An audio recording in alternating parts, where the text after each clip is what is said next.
I'm Steve Wenner. I'm a member of the Cohasset Alternative Energy Committee.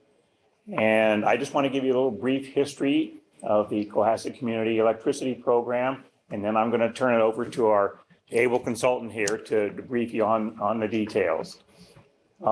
In 2019, the voters in Cohasset at the annual town meeting voted unanimously to allow the Board of Selectmen, the Select Board, as we now call them, to pursue a plan for a group buying contract for electricity for Cohasset.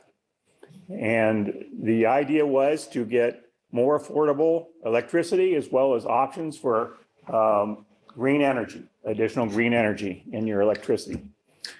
So it's been a while, but we contracted our consultant, Good Energy, who is represented by John Rourke here. And he helped guide us through the administrative processes to get our program finalized. And after several years, we're here.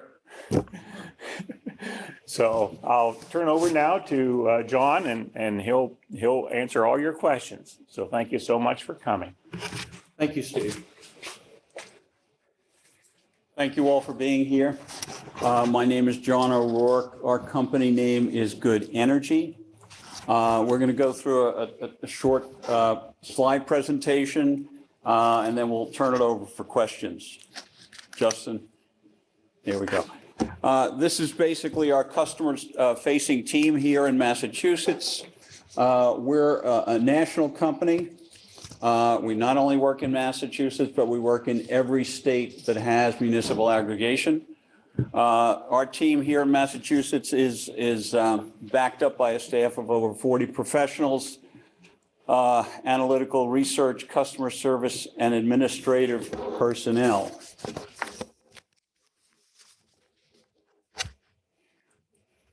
Here in Massachusetts, we have 65 clients that are in various stages of their programs. 45 of our programs are active. Our aggregation, it's called Mass CEA, has 25 communities and is the largest of its kind in the country. This just gives you an idea of what our plans are doing right now. We have 45 active plans. We have current launches of 7, of which Cohasset is 1. We have plans pending at the Department of Public Utilities. There's 3 there. We have plans in development. We have 4 communities doing plans, and we just got 6 new committed clients. So you can see we have quite a bit of population here in Massachusetts. All right, just to give you an idea of how this works. Aggregation deals only with the supply side of your bill. It doesn't deal with the distribution side, only supply side. National Grid will continue to service the account in all respects, including billing. You'll only get 1 bill from National Grid. The only thing that changes on that bill is the name of the supplier, which for this aggregation is Direct Energy, and there's a different rate. You can see there on that bottom chart, it's only supply. The utility takes care of everything else, and you get a single bill. The primary goals of aggregation are to give you more competitive choices, longer-term stable electricity rates. This contract is for 21 months. We usually have contracts between 30 and 36 months, but the way the energy market is today, the 21-month contract was the most favorable. So that's what the Select Board chose. We always look to potentially lower rates, but we cannot guarantee those rates. And that's a disclaimer we have to put in here according to the Department of Public Utilities. We have to put that in anytime we mention the word savings. Another focus of these programs is to have more renewable energy in the default product. A lot of towns have basically said, we want to encourage people to go toward renewable energy, have more of that in the mix. So that's one of the advantages of this program. There's increased consumer protection for those dealers out there who are unscrupulous and may call you to try to get you to switch to them. They give you a teaser rate, and within a very short time, that rate goes up. You should never give out your account number over the phone. The typical approach that some of these unscrupulous retailers use, they get somebody with a very pleasing voice on the phone, very friendly. They'll call you. They'll say, hey, you know what? We think you can qualify for a discounted price. All we need to know is your account number to see if you can qualify. And then you won't hear from them again, but you get slammed into a program with much higher rates. So don't give out your account number over the phone. This is an example of our success for the Mass CEA aggregation. You can see the orange line is the aggregation rate. The blue line is the national grid rate. So you can see we've done quite well compared to that rate over time. And again, we have to basically say that future savings are not guaranteed.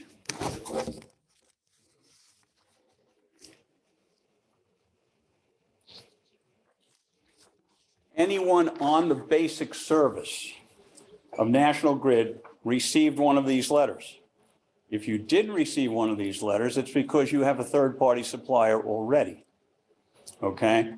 You can still enter the program if you want when your contract is over, or if you're in a situation where you don't have a contract any longer, you can just call your supplier and tell them you want to switch to the aggregation.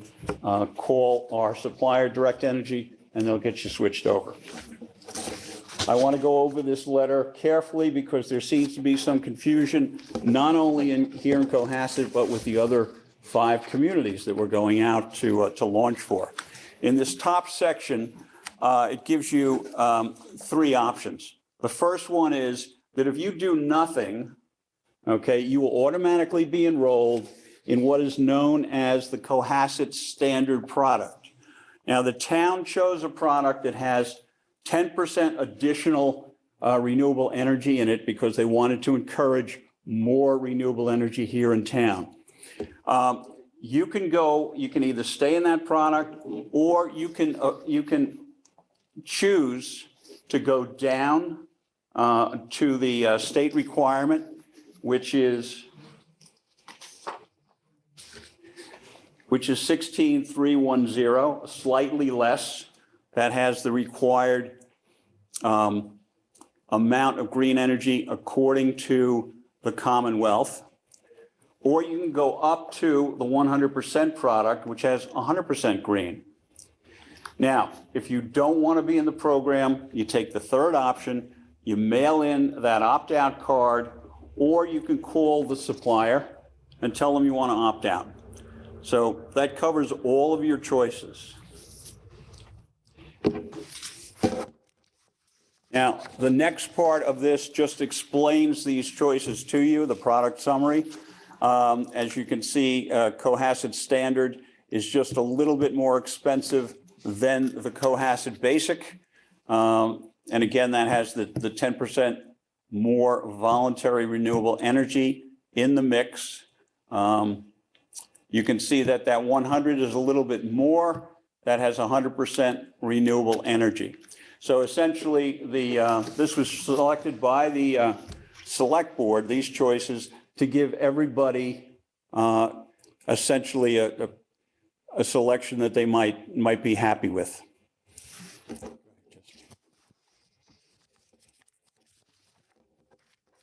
This is a detail of the renewable energy that is required by the state. Now you can see in that Cohasset standard, Here in 2023, it's 22% of what's known as Massachusetts Class 1 renewable energy certificates. You have required other of 37% plus 10%. So it comes out to a total of 69% renewable energy, all right, in that mix. Now, that second column, that required other, was just a new addition that the state added to that last year because they wanted to put more renewable energy in that total fuel mix. So this is a detail for many people who are interested in looking at what this renewable energy means. And you had some answers to frequently asked questions on this last section on the second page. Again, you continue to get one bill from National Grid. National Grid services the account. They do any repairs. You call them for outages. They deliver the electricity. They handle everything. The only thing that changes on the bill is the name of the supplier and, of course, the rate. You can switch among the different options in the program if you want. Okay, you can do that at any time by just calling the supplier, and the supplier's number is on that front page of the flyer. You can leave the program at any time without termination or penalties. All right, so you can go back to National Grid whenever you want. Anybody who's on a budget plan or has an eligible discount plan with National Grid, that continues, just as it does now. There's no change in that at all. For those of you who might have solar panels and a net metering agreement, that's separate and aside from anything to do with the aggregation. They're side by side, neither affects the other. So you're all set on that.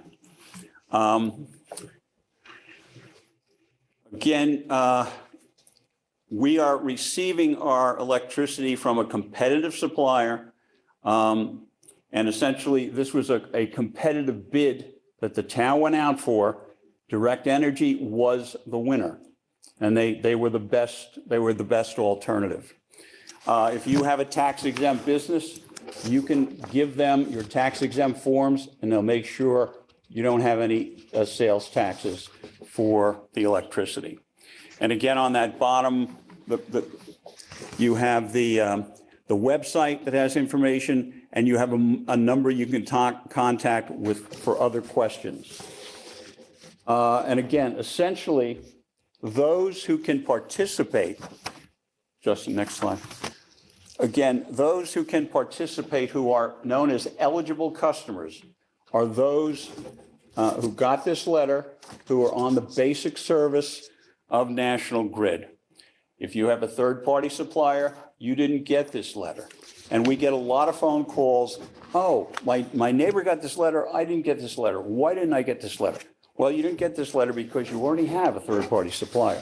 We're not allowed to market to those people who have already selected a third-party supplier. Anybody who has and wants to come into the program can do that, but you first check with your third-party supplier to make sure that there's no termination fees and no penalties. Another big question we get, because I'm on the aggregation, will I get inferior service, or do I risk the chance of not being supplied with electricity? Neither is true. All right, National Grid, since deregulation in the late 1990s, does not make any money on the supply of the electricity. They only make money on delivery, maintenance, billing, administrative costs and responsibilities. So you don't have to worry about them saying, oh, that person is on the aggregation, we're not going to go service their account as well. That's not going to happen. But a lot of people have that fear. And again, you don't have to worry about budget billing or discount programs. Anything that is given by National Grid now will continue. And again, if you have the 100% product, okay, because we have a relationship with Green Energy Consumers Alliance, they are a nonprofit based in Boston. They are the gold standard here in Massachusetts for sourcing Massachusetts Class 1 renewable energy certificates, and you will get a tax deduction for the amount between the 100% product and the basic product, and you call them and they will send you out a form. Any questions that you have, here's my contact information. I'm always available for questions or emails. And I'll open it up for questions now. Who has a question that we haven't covered? Sir? Hi, you did sort of comment on one of my questions. I was curious whether National Grid backed up the cost of the delivery, not the delivery, but the actual supply itself, as far as 16 cents per paying. Are they marking that up, or they don't make a markup at all on there? On which? On the supply cost? No, that 16 is the cost. That's the full cost of it? That's the full cost, yep. One other question I have, in the bid process, there is a competitive bid. Competitive bid. Can you name a couple of the companies that do, what is it, Direct Energy, that they competed with to win that bid? When we go out to bid, we invite 4 national suppliers to bid. It's usually Constellation, Nextera, Direct, and Dynegy. Okay. I'm not sure who the other bidders were on this, but Direct was the winning bid. And again, we advise the select board, but the select board picks the one that they think is best. Yes. I guess I have questions about how this actually works. Do you supply National Grid with the energy? Are they distributed? The energy is brought into the New England grid, okay, which covers all the New England states. Direct Energy has a contract to bring in so much energy into the grid. That energy is provided to you through National Grid, okay? But they have quoted a price to bring in that energy at the 16.31 for the basic, 16.71 for the standard product, which everybody is automatically enrolled in if they don't opt out. And so the other charges on the bill, I mean, the energy is one line. Right. And there are like about 6 others. Yeah, and the distribution stays the same for everybody. It doesn't go up for those in the aggregation. Sir, you had a question in the back? Yeah, I brought in my National Grid bill. I'm on the basic service. Okay. So if I wanted to do a direct cost comparison, where am I looking on the bill to compare to the 3 options that are? You're under the supply. See the supply line? It's one line. First page or back page? The back Second page, one line. Basic service fixed, You got it. 0.3891. That's right. Yep. And what are the 3 costs? You mentioned 2 of the 3, I believe, 16.31 and 16.70. The standard, which was chosen by the town, which includes 10% more renewable energy, is 16.710. The basic, which is basically has the same amount of renewable energy as required by the Commonwealth and is an apples to apples comparison with your basic service rates for either of the utilities. That's 16.310.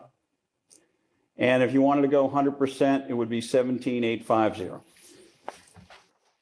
So all of the options are well below what is now the rate for National Grid. And that rate goes through the end of April. They will have a new rate as of May 1.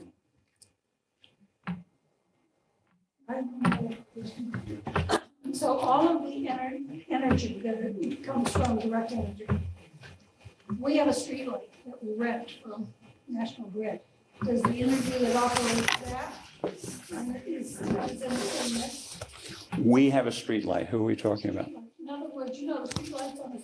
Right, that the town has. Or do you have a separate street light Yes, all the on your property? Okay.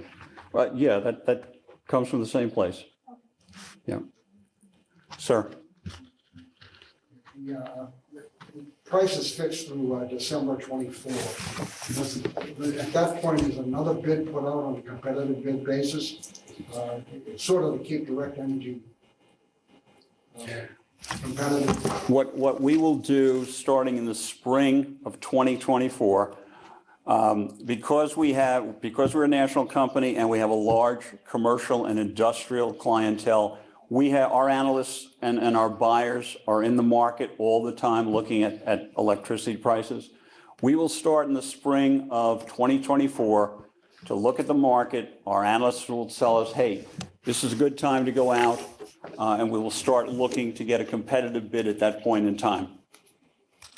Each renewal is a competitive bid. We have a question from online here. This is from Jay McKelvey. I think you may have already answered this, but I want to make sure that he gets his question out. Do you put out for bid every time the contract ends, and do you have criteria for who will allow to bid? I guess he meant who will allow this. Yes, we do. Yes to both those questions.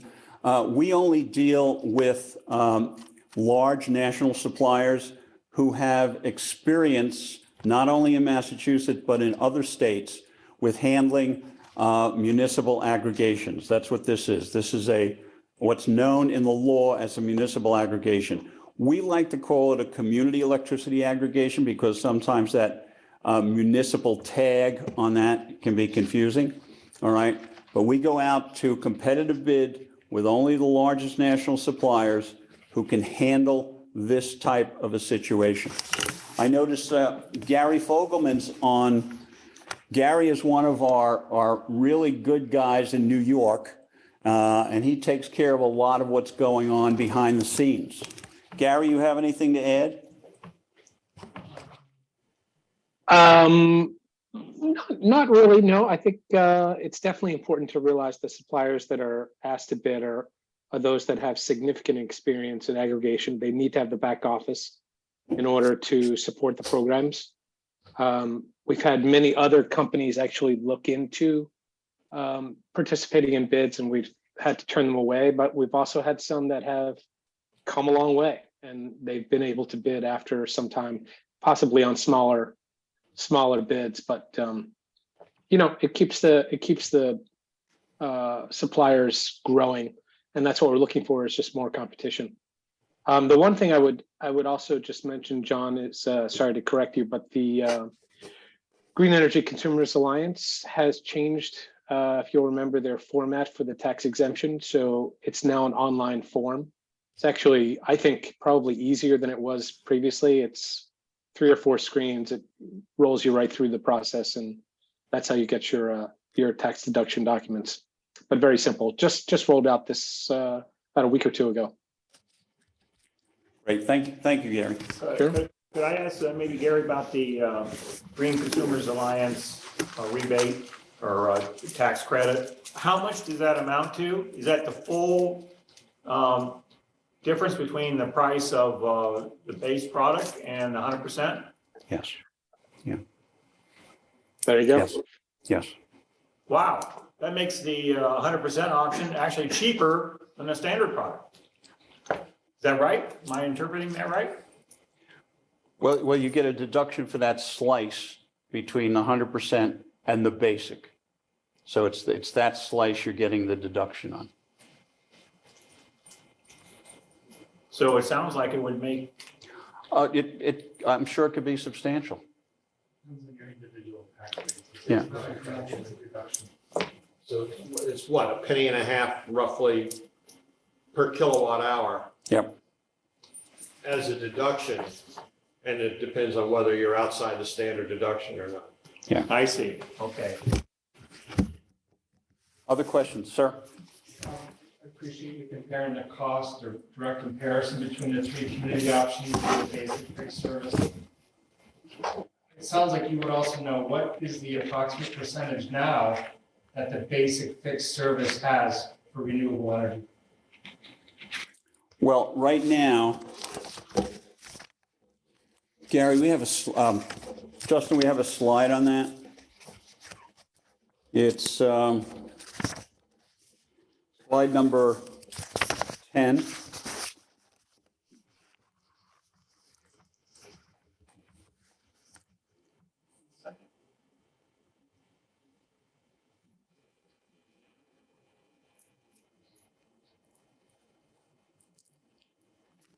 Now, you see the top line there, National Grid Basic Service? I can't see it. Okay. It basically says that National Grid has, that requirement is 22% in 2023. That's 22% of Massachusetts Class 1 renewable energy certificates. That other category of required other has a mix of older Class 1s, Class 2s, and a couple of other things, okay? But really what you're concerned about is that Massachusetts Class 1, which is 22%. 22% for basic National Grid service percentage compares to the, what is it on the three options? It compares to the basic, Cohasset Basic. Which is It's, also 22%? that's correct, yes. And to be clear, every supplier would need to include that standard amount in whatever they offer. Yeah, anywhere you get your electricity from has to have that 22% in it. Okay, yep. Sir? What explains the tremendous difference, almost 100%, between your price and National Grid's price? That's a good question, and we get that question a lot. What happens is that the two utilities, Eversource and National Grid, have to go out at very specific points in the year to get their procurement, whether the market is good or not. What we can do is we can go out in markets that are more favorable. This time around, both National Grid and Eversource got caught in bad markets when they had to go out to bid.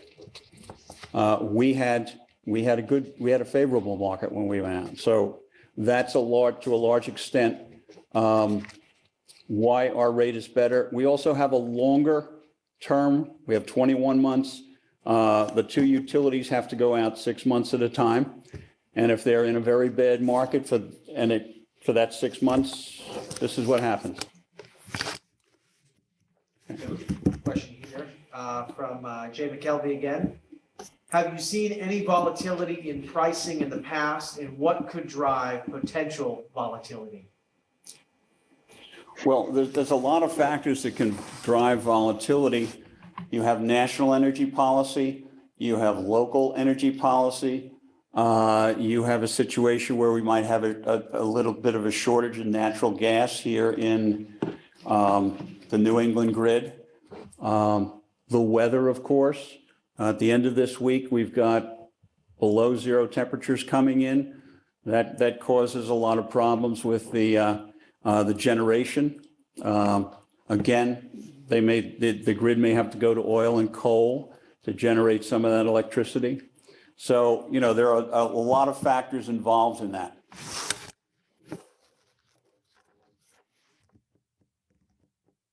Other questions? All right, Justin, could you put up my contact slide again? I'm always available for questions or emails if you think of something that comes up. It's that last slide, Justin.